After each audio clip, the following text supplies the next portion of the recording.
রায় রামানন্দের কাছে মহাপ্রভু প্রদ্যুম্ন মিশ্রকে হরিকথা শুনতে পাঠিয়েছিলেন। বলে আমি তো কৃষ্ণ কথা জানি না, রায় আমাকে শোনায়, তুমি যাও, ধন্য হয়ে যাবে কৃষ্ণ কথা শুনতে। সেই ভোরবেলা গিয়ে বসেছে, রায় শুরু করেছে কৃষ্ণ কথা, প্রদ্যুম্ন মিশ্র শুনছে। শুনতে শুনতে খাওয়া দাওয়া পড়ে মরুক, কখন বেলা চলে গিয়ে সন্ধ্যা হয়ে গেছে, পাঠকেরও খেয়াল নেই, শ্রোতারও খেয়াল নেই। সেবক আসিয়া কহিল দিন হইল অবসান। রামানন্দের কানে এসে তার সেবক বলছেন, দাস বলছেন, প্রভু দিন অবসান হয়েছে। এত শুনি রামানন্দ কৃষ্ণ কথা করিল বিশ্রাম। চিন্তা করা যায়, দুইজন পাঠক শ্রোতা বলতে বলতে কখন দিন চলে গেছে দুজনের খেয়াল নেই। ওই একদিনের কৃষ্ণ কথায় প্রদ্যুম্ন মিশ্র নাচতে নাচতে বললে, প্রভু তুমি আমাকে ডুবালে, প্রেম সাগরে কৃষ্ণ সাগরে ডুবালে, আর আমি উঠতে পারলাম না। ওই একদিনের কৃষ্ণ কথা।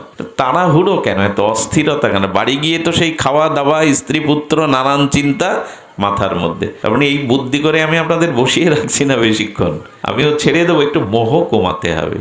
এই জন্য বললেন, সন্ন্যাসীও যদি মোর না লয় শরণ। তো শরণ নেবেন কি করে যদি এদের প্রতি এত মোহ থাকে? শরণাগতি আসবে কি করে?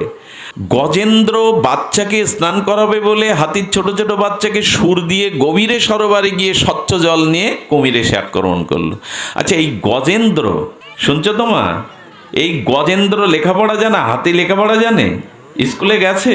ওর কোনো সাংস্কৃতিক মন্ত্রতন্ত্র মুখস্থ? তো হাতি তো মূর্খ, সে কি জানে?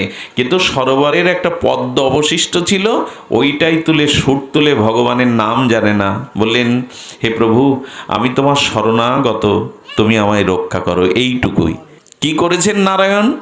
বৈকুণ্ঠ থেকে গরুরের পিঠে আসছিল, ওকে রক্ষা কর। ওই যে সুর তুলেছে, আর কোনো মন্ত্র না, ভগবানের নামও জানে না, মধুসূদন কি গোবিন্দ এসব না, প্রভু রক্ষা করো। যেই বলেছে, গরুরের পিঠের থেকে নামতে গিয়ে গোবিন্দ চিন্তা করছেন, নারায়ণ চিন্তা করছেন, গরুর নিয়ে যেতে গেলে দেরি হয়ে যেতে পারে, ওইখান থেকে ঝাঁপ দিয়েছে গরুরের পিঠ থেকে। শরণাগতির কি মহিমা দেখুন।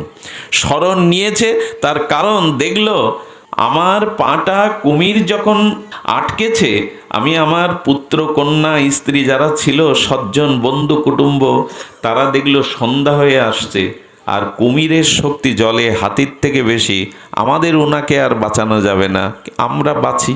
গজেন্দ্র এসে বললেন, প্রভু এই জগৎ যাদের নিয়ে জঙ্গলে রাজত্ব করলাম, সুখভোগ করলাম, স্নান করতে এলাম সরোবরে, তারা আমার মৃত্যু দেখে, আমার সন্ধ্যা দেখে সবাই সাথে কেটে পড়ছে। গজেন্দ্র জগৎকে দেখিয়ে বলছে, এই হলো সংসার, এই হলো সংসার। তুমি যখন পতিত হয়ে পড়বে, তোমার আর যখন কোনো গতি থাকবে না, এরা কেটে পড়বে। তোমার কাছ থেকে যখন আর ওরা কোনো সুখ পাবে না, জানবে আর তুমি কোনো সুখ দিতে পারবে না। সংসারে একটা চুক্তি, এই সংসারটা চুক্তিবদ্ধ। তুমি সুখ দেবে ততদিন তোমায় মনে রাখবো, সুখ দিতে পারবে না, তুমি আমার কোনো কাজে আসবে না, চুক্তি বাতিল। এই হলো সংসারের চুক্তি। এই জন্য মনটা একটু ভগবানকে দিতে হয়। এটা খুব স্বার্থের সংসার। এই যে এই বাবারা পাঠ করছে না, এখন আমাদের গলে মালা পরাচ্ছেন, কত মানুষ শ্রদ্ধা করছে, প্রণাম করছে। মাঝে মাঝে মনে হয় 2 মাস যদি প্যারালাইসিস হয়ে কোনো ক্রমে আমি পড়ে থাকি, হ্যাঁ কেউ কেউ হয়তো প্রথম যাবে, 2 মাস পর আবার পাতা থেকে, হৃদয়ের পাতা থেকে, এই উচ্ছ্বাস তরঙ্গ থেকে মুছে দেবে। সংসারে একটা নিয়ম কি জানেন? আমরা বড় তাড়াতাড়ি ভুলে যেতে চেষ্টা করি সব কিছু, কৃতজ্ঞতাটা আমাদের মধ্যে কম। তার মানে সবাই ভুলবে এমন না, সবাইকে বলছি না, কিন্তু সংসারটা অনেকটা চুক্তির, স্বার্থের। এই জন্য গজেন্দ্র দেখছে আজ আমাকে মৃত্যুর মুখে পতিত হতে দেখে সকলে তখনই ভাবলো ভগবান ছাড়া যে আর কেউ নেই। তো উনি ভগবানের নামও তো জানেন না, স্তুতিও জানেন। গজেন্দ্র স্তুতি বড় মহিমান্বিত ভাগবতে। ডাকলেন, গরুরের পিঠ থেকে নারায়ণ লাভ দিয়েছে রক্ষার জন্য। মহাপ্রভু বললেন, কোনো বিদ্যা ছিল না গজেন্দ্রর, কোনো স্বীকৃতি ছিল না, কিন্তু কেবল শরণাগতির কারণে সে উদ্ধার পেল। তাই সন্ন্যাসী হয়েও যদি আমার শরণ না নেয়, হ্যাঁ, সে আমার জন, নিজজন নয়। তারপরে বলছেন, অসুরেরও তপ করে কি হয় তাহার। কি বড় দৃষ্টান্ত মহাপ্রভু! অসুরেরা কম তপস্যা করে? রাবণ এরা কম তপস্বী ছিল? হ্যাঁ, হিরণ্যকশিপুর কম তপস্বী ছিল? তপ করেও এরা অধঃপতনে গেল কেন? ভগবানের বিরুদ্ধাচারণ করলো কেন? বললো, তপ ধ্যান তপস্যা করলে কি হবে? কেউ আমার চরণে শরণাগতিতে আসেনি। ওষুধদেরও তপস্যা কম ছিল না, কিন্তু কেউ শরণাগতিতে আসেনি। তাই আমি বলবো, বিনে শরণ লইলে নাহি পার। শেষে মহাপ্রভু বলেন, বিনে শরণ না লইলে নাহি হয়। এটা চৈতন্যদেবের মুখ থেকেই শুনলেন। আমার শরণাগতি ছাড়া কেউ পার হতে পারে না। তাই আসুন আমরা বেশি সময় কালক্ষেপ না করে একটা সিদ্ধান্ত, যদি মনে লয় মহাপ্রভুর এই সিদ্ধান্ত, তাহলে সিদ্ধান্ত নেই যে যেন ভগবানের চরণে শরণাগতি আসে। প্রভু, কেউ আমার নয় প্রকৃত, কেউ আমাকে রক্ষা করতেও পারে না। শরণাগতির মন্ত্র কি জানেন? তুমি ছাড়া মোর কেহ নাই। ওইসব সংস্কৃতি দাঁত ভাঙা ওইসব না বলে বাংলায় যদি বলি, তাহলে এইটুকু হবে, প্রভু তুমি ছাড়া মোর কেহ নাই। মনে আছে আপনাদের, হরিদাস ঠাকুর যখন ওই যে গরু ভেড়াগুলো রাখতে পাঠাতো, সেই পান্তা খেয়ে পাঠাতো, ও অতগুলো ভেড়া গরুকে কি করে নিয়ন্ত্রণ করবে? সব লোকের খেতে গিয়ে ফসল নষ্ট করতো, ও খেত মার, ওকে এসে পেটাতো। কৃষকরা কি সহ্য করে? একদিন হরিদাস জঙ্গলে নিয়ে যেতে যেতে এক পাঠক পাঠ করছেন গ্রামে, ওখানে বসেছে, কিন্তু ওই কথাটা বর্ষির মতো গেঁথে গেল, যার কেহ নাই তুমি আছো। এতদিন কেন শুনিনি এই মন্ত্র? হরিদাস গরুর পালগুলো ছেড়ে দিয়ে, মেষগুলো ছেড়ে দিয়ে গাইতে শুরু করেছে, তুমি তো আছো, আমার পিতা নেই মাতা নেই, তুমি তো আছো। ওই কীর্তন করতে করতে রৌদ্রতাপে ছায়াতে ঘুমিয়ে পড়েছে ক্লান্ত হয়ে। সেদিন গাভীগুলোকে ওকে ডাকতে হয়নি, গাভী মেষগুলো এসে ঘুমান্ত হরিদাসের গা শুকে শুকে ডাকছে, যেন বলছে, এই দেখো, তুমি যার প্রতি ভরসা করেছো সেই আমাদের চড়িয়েছে, আজ আমরা ফসল ক্ষতি করিনি, আজ তোমাকে কেউ মারবে না, তুমি চলো।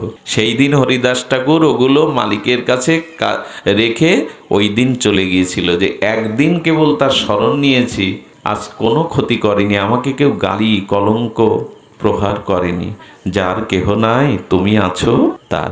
এই আসুন এই শরণাগতিতে নিয়ে। আর যে কথা বলছিলাম, আমি একটু বসেছি আপনাদের মুখগুলো দেখে, একটু যদি আমরা মনে করি আমাদের সকল ভজনের মধ্যে ওই যে গাইছিল গৌরাঙ্গ বলিতে হবে পুলক শরীর না, তো ওই পয়ারের মধ্যে আমাদের প্রেম ভক্তির মহারাজ বলেছেন, বিশেষ করে রূপ সনাতনের মতো সেই ব্রজভক্তিতে কবে একটা অনুরাগ জন্মাবে আমাদের।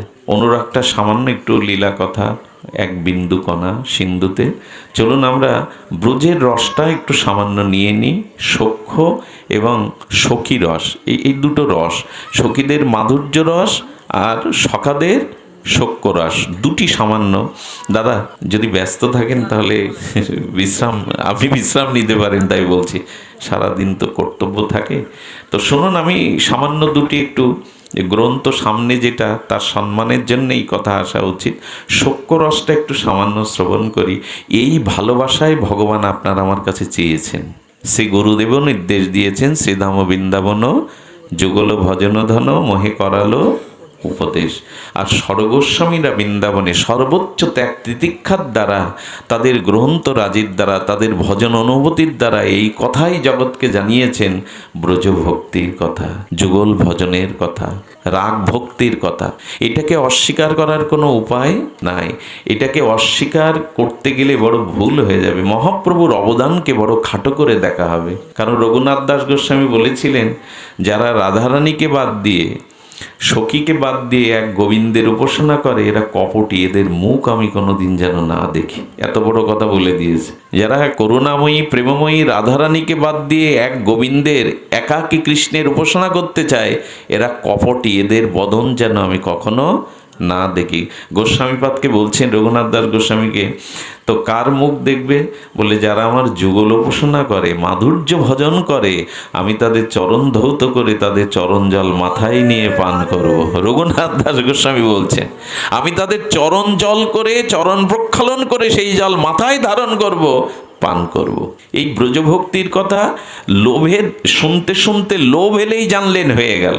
মধুমঙ্গল আর শোকাবাহু শ্রীধাম গোবিন্দের সখাগণ এক জায়গায় বসেছে বনে। খুব মন দিয়ে শোনো মা, আনন্দ পাবে। বসেছেন, গোবিন্দের দিকে ব্রাহ্মণ কুমার গোবিন্দের সখা মধুমঙ্গল বলছে, কৃষ্ণ, আচ্ছা তুই নাকি ভগবান, আমরা লোকমুখে শুনছি। আচ্ছা কাউকে জিজ্ঞাসা করতে গেলে তুই বলে ভগবান সম্বোধন করা যায়? কৃষ্ণ তুই নাকি ভগবান? কৃষ্ণ মনে মনে বলছেন ভগবান কিনা তুই তুই সম্বোধন করে জিজ্ঞাসা করছে। আচ্ছা আজকে একটু এদের সামনে প্রকাশ করি না আমি ভগবান, দেখি না কি হয়ে দাঁড়ায়।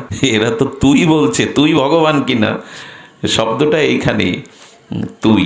তো তখন বলছেন হ্যাঁ আমি তো ভগবানই, তোরা যেটা শুনেছিস লোক মুখে, আমি অখণ্ড পরতত্ত্ব স্বয়ং ভগবান।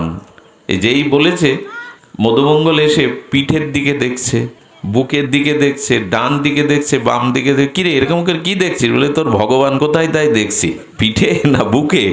তোর ভগবান কোথায়? তার মানে ভগবান কি পিঠে থাকে বুকে থাকে বেটা? বলে না তুই বললি তুই ভগবান, তো একটু দেখে নি তোর পিঠে বুকে ডান পাশে কি বাম পাশে। তখন বলছেন এভাবে কি ভগবান চেনা যায়? তো কিভাবে চেনা যায় বল, প্রমাণ দে। দেখুন ব্রজভক্তি, সখ্য রস, ব্রজের রস কত কঠিন। ভগবানকেও আজ পরীক্ষা দিতে হচ্ছে আমি ভগবান কিনা। কি কঠিন অবস্থায় ফেলে দিয়েছে ভগবানকে। ভগবানকেও দেখুন, ভক্তের কাছে ভগবান কেন পরাধীন, অহং ভক্ত পরাধীন কেন?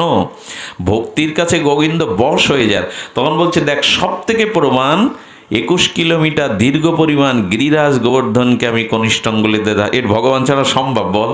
মধুমঙ্গল দিকে তাই বলছে বাহ, মিথ্যা তো ঝুড়ি ঝুড়ি বলতে শিখেছিস। তুই আঙুলে ঠেকিয়েছিলি না, আমরা লাঠি ঠেঙা দিয়ে ধরেছিলাম বলে? হ্যাঁ তুই একা ছিলি সেদিন? আরে আমরাই লাঠি ঠেঙা দিয়ে ধরেছিলাম বলেই তো গিরিরাজ তোর হাতের উপরে ছিল। তোর গার বল জানা নেই? সীতামার সাথে মারামারিতে তুই সব দিনই হেরে যাস, তলে পড়িস, ওপরে উঠতে পারিস না। ভগবান বললেন এটাও তো টিকলো না।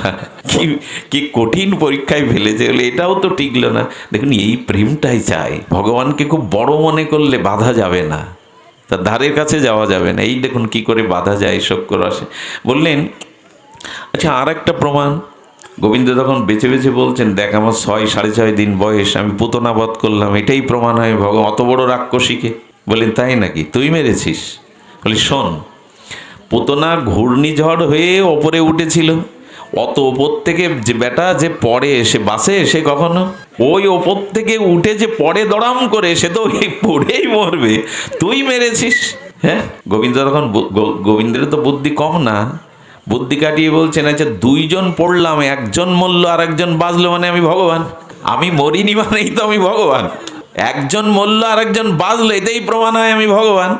মধুমঙ্গল বলছেন ঘি দুধ যশোদা তোকে শুধু একা খাওয়ায় না, আমাদেরও খাওয়ায়। বেটা তুই ওর বুকের ওপরে ছিলি, আঘাত যা লাগার ওর লেগেছে, তুই তোর বুকের ওপরেই ছিলি, তুই মরবি কি করে? তুই মরবি কি করে বেটা? একজনের বুকের ওপরে থাকলে আঘাত সব তোর ভারেই তো আরো বেশি লেগেছে ওর। কৃষ্ণ বলছেন এ তো প্রমাণ করানো যাবে না, লীলা তো এরা মানবে না। মধুমঙ্গল তখন বলছে দেখ আমি সহজ করে দিচ্ছি, তুই ভগবান না আমি প্রমাণ করে দিচ্ছি। আহা, তো শুনলেই হৃদয় পুলকিত হয়, এদের কি শক্কর হয়। দেখ আমি প্রমাণ করে দিচ্ছি। কি প্রমাণ? ও যে শোন, প্রত্যেক দেবদেবীর বাহন আছে, দুর্গার সিংহ, ভগবান শিবের বৃষ। আচ্ছা নারায়ণ বিষ্ণু হলেও এক কথা তার গরুর আছে, তোর তো গাধাও নেই। তুই তো কোনোদিন গাধার পিঠেও উঠিসনি, তোরে কি করে দেবদেবী ভগবান বানাবো বল? এটা প্রমাণ তো চাই। যুক্তিটা কিন্তু ঠিক, সব ভগবানের একটা একটা বাহন আছে, কিন্তু আমাদের গোবিন্দের ব্রজ কথাটা না, এটা শোনাতে হবে, শুনতে হবে। এই জন্য সুখদেব গোস্বামী বললেন এতক্ষণ যা বললাম কথা বটে, হ্যাঁ কিন্তু কৃষ্ণ কথাই কথা, কৃষ্ণ লীলাই লীলা, ব্রজলীলাই লীলা। তো তখন বলছেন যে দেখ তোর তো গাধাও বাহন নেই, তোকে কি করে মানবো তুই ঈশ্বর? আর তারপরে দেখ কার 4 হাত, কারো 8 হাত, তোর তো আমার মতোই 2 হাত বেটা। তুই ভগবান হলে অন্তত হাত তো 2-4টে বেশি থাকতো, কেউ অষ্টভুজা কেউ চতুর্ভুজ, তোর তো কিছুই নেই, 2 হাত। গোবিন্দ তখন সুযোগ পেয়ে গেছে। আচ্ছা যদি 4 হাত হয় আমারও যদি বাহন তাকে মানবি ভগবান? বলে দেখা তো আগে, আগে দেখা তো, গাধাও কখনো চড়িসনি তুই, আবার দেখা। গোবিন্দ তখন বলছেন তোরা একটু চোখ বন্ধ কর। গোবিন্দ বললেন আজ আমি প্রমাণ করে ছাড়বই, দেখাই না একদিন ব্রজে আমি ভগবান। বাবা কি পরীক্ষা গো! সঙ্গে সঙ্গে ওদের চোখ বন্ধ করার সাথে সাথে গোবিন্দ গরুরকে স্মরণ করলেন, গরুরের পিঠে উঠে বললেন 4 হাত আটার না, আমি 12 ভুজ ধরবো, দেখি কি করে। 12, এই মূর্তিটা এখনো আছে ব্রজে। গরুরের পিঠে স্বয়ং গোবিন্দ ওঠে 12 ভুজো, মানে 12টা হাত ধরে বলে এইবার চোখ খোল। বলে এইবার আর আমাকে না মেনে ওরা যাবে কোথায়? যেই চোখ খুলেছে মধুমঙ্গল মুখটা প্রথমে একটু ভারী করে ওর দিকে এগিয়ে আসছে এক পা, বলে এইবার মনে হয় প্রণাম করবে ভগবান বলে 12 হাত।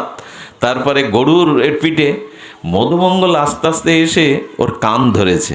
বেটা, পাখির পিঠে তুই একা উঠবি না, আমরা সব উঠবো বলে কান ধরেই নামিয়ে দিয়েছে। ওঠ, ওর পিঠে তুই একা উঠবি। ও গরুর পিঠে উঠেছে। গোবিন্দ বললেন, আসলে এদের প্রেমটা কেমন জানো মা, এদিকে একটু ধ্যান দাও। জলেতে যদি লোহার একটা শলাকা দিয়ে দাও জলে, পুকুরে, তো ওটা বাঁধবে তো না, ভেতরে চলে যাবে। লোহার শলাকাটা ভেতরে চলে যাবে, কিন্তু ওই জলটা যখন বরফ হবে ওর উপরে তারে কাটা দিলে কিছুটা গেল, কিন্তু কাঠের উপরে ছেড়ে দিলে হাতুড়ি ছাড়া তোর ভিতরে ঢুকবে না। আর যদি লোহার উপরে বসাতে চান, ওদের মাধুর্য প্রেমটা এমন, ওখানে কৃষ্ণ শতবার ভগবান বললেও লোহার মধ্যে যেমন লোহার শলাকা ঢোকানো যাবে না, ছিটকে যাবে, গোবিন্দ এখানে কোনো ক্রমেই নিজেকে ভগবান বলে প্রমাণ করতে, কারণ ওদের ভালোবাসাটা এত, ওদের প্রেমটা এত গাঢ়, ওর মধ্যে কৃষ্ণের ভগবানত্ব, নাহলে এত লীলা ওদের সামনে হলো, একবারও তারা ভগবানকে ভগবান মনে করেন। এটাই তো ভগবান চেয়েছেন। আমাকে দেয়ালে টানিয়ে রাখবে, শুধু ধূপ ধূপ দেবে, আমাকে মনে করবে আমি প্রলয় করতে পারি। আরে আমাকে অন্তত সখা মনে করো, আমাকে অন্তত সন্তান মনে করো, আমাকে ঘরের একজন মনে করো। ঐশ্বর্য প্রেমেতে সব জগৎ মিশ্রিত, ঐশ্বর্য শিথিল প্রেমে নহে মোর পিত।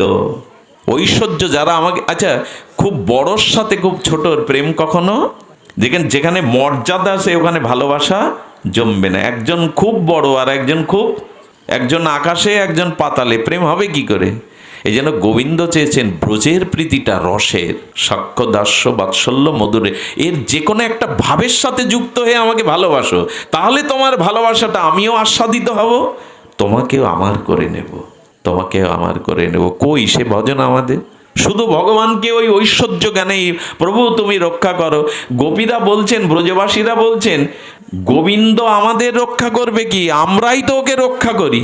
কিরকম রক্ষা জানেন? ঝড় উঠেছে অবন্তী নগরে, সন্দীপনী আশ্রমের কাঠ কাটতে গোবিন্দ আর সুদামা গেছে।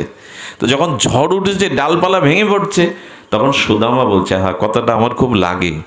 সুদামা বলছে, কানাই শুয়ে পড়তো, তাড়াতাড়ি শুয়ে পড় মাটি। বলি কি কর, শুয়ে পড় না। যেই গোবিন্দ শুয়ে পড়েছে কানাই,